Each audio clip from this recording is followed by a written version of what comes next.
प्रशासन मुर्दाबाद मुर्दाबाद मुर्दाबाद, जिला प्रशासन मुर्दाबाद मुर्दाबाद मुर्दाबाद मुर्दाबाद, भ्रष्ट अधिकारी मुर्दाबाद मुर्दाबाद। गगन करिए हाथ नीचे। एक बार फिर रिक्वेस्ट करती हूँ, आप बाहर चले जाइए। SHO साहब,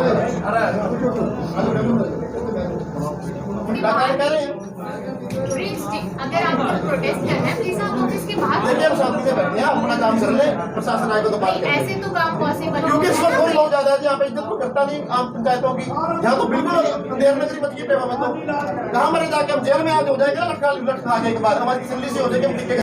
देखिए, आज पेहवा नई अनाज मंडी स्थित अस्थाई गौशाला में पेहवा के लोगों और किसानों ने एक पंचायत का आयोजन किया था, इस बारे में विचार करना था कि जो स्थाई गौशाला में उनको शिफ्ट करने की प्रशासन ने जुबान दिसंबर में करी थी कि 3 महीने तक किसान यूनियन उन पशुओं को संभाल ले, उसके बाद हम ले जाएंगे, उस पर विचार विमर्श करना था।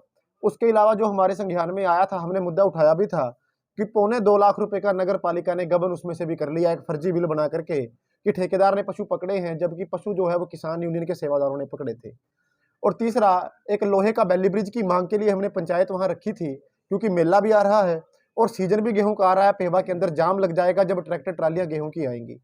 तो उस मांग के ऊपर हमने चर्चा की थी और फैसला लिया था कि आवारा पशुओं का समाधान अगर सरकार नहीं करती, अस्थाई गौशाला से स्थाई में नहीं लेकर के जाती, तो 19, 20, 21 को जो अस्थाई गौशाला के पशु हैं उन्हें चैत्र चौदस के पवित्र मेले में घुमाया जाएगा, उन्हें शाही स्नान वहां पे सांकेतिक रूप से कराया जाएगा ताकि प्रशासन को असलियत का पता चले। और अगर फिर भी प्रशासन या सरकार उनका इंतजाम नहीं करती तो 25 तारीख को हल्का विधायक संदीप सिंह खेल मंत्री की कोठी में उन पशुओं को भर दिया जाएगा, क्योंकि मंडी चलानी हमारी मजबूरी है।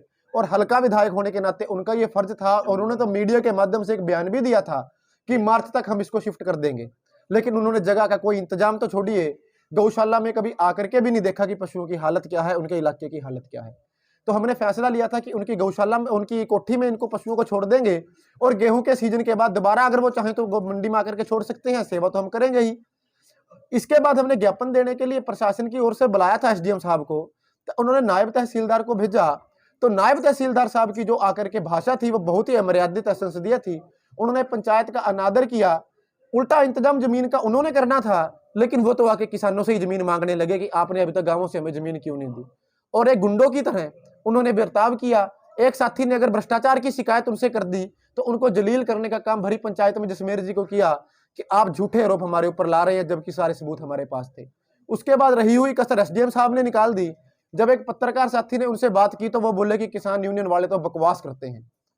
बल्कि अधिकारी को, सब डिविजनल मैजिस्ट्रेट को इस तरह की भाषा आमजन के लिए, सामाजिक कार्यकर्ताओं के लिए उपयोग करना शोभा देता है, जबकि सच्चाई तो यह है कि पेहवा के अंदर भ्रष्टाचार चरमसीमा पर है। हमने बाहर भी पोस्टर लगाए हैं। तहसील में रजिस्ट्री का रेट 1% है, रेगुलर रजिस्ट्री का रेट 3% तक, मैरिज सर्टिफिकेट का 10,000 तक लिया जा रहा है और ड्राइविंग लाइसेंस का 5,000 तक रिश्वत है। और जहां तक SDM साहब की बात है तो 4 साल से SDM साहब गृह जिले में बैठे हुए हैं। क्या आपने कभी देखा है कोई A class officer SDM level का गृह जिले में 4 साल से तैनात? क्या सबसे काबिल यही है? पेहवा की एक भी समस्या इनसे नहीं सुलझी? क्या हरियाणा में इससे काबिल कोई अफसर नहीं है पेहवा के लिए? तो क्या कारण है? हमारी मांग है कि नायब तहसीलदार साहब के ऊपर कार्रवाई की जाए। जो असंसदीय भाषा उन्होंने पंचायत का अनादर किया है, हमने लिखित में तहसीलदार साहिबा को दिया है कि उनको लीव पर भेजा जाए या सस्पेंड कर दिया जाए। और दूसरा, SDM साहब की हमने दिखाते, हम DC साहब को देंगे कि SDM साहब जो मिसबिहेव करते हैं और हमेशा जवान से मुकर जाते हैं, तो 4 साल से वो बैठे हैं, उनकी भी जांच विजिलेंस की जाए और उसके बाद उनका भी तबादला पेहवा से किया जाए और कोई नया SDM यहाँ पर लगाया जाए। सिंह चुडूनी जी से हमारे राष्ट्रीय अध्यक्ष से बातचीत हो गई है। हम अभी यहाँ पर डटे हुए हैं और आगे उनसे सलाह मशवरा करके कोई बड़ा फैसला और लेंगे। अभी हमारी मांग है कि हम पेहवा के तो किसी अधिकारी से बात नहीं करेंगे कि जो नंबर 1 अधिकारी था उसने हमारा अनादर किया है, तो हम DC साहब से ही बात करेंगे। अगर वो आकर के मुद्दा सुलझाना चाहते हैं तो ठीक है, वरना फिर हम अपना कोई बड़ा फैसला सलाह करके उसके बाद लेंगे।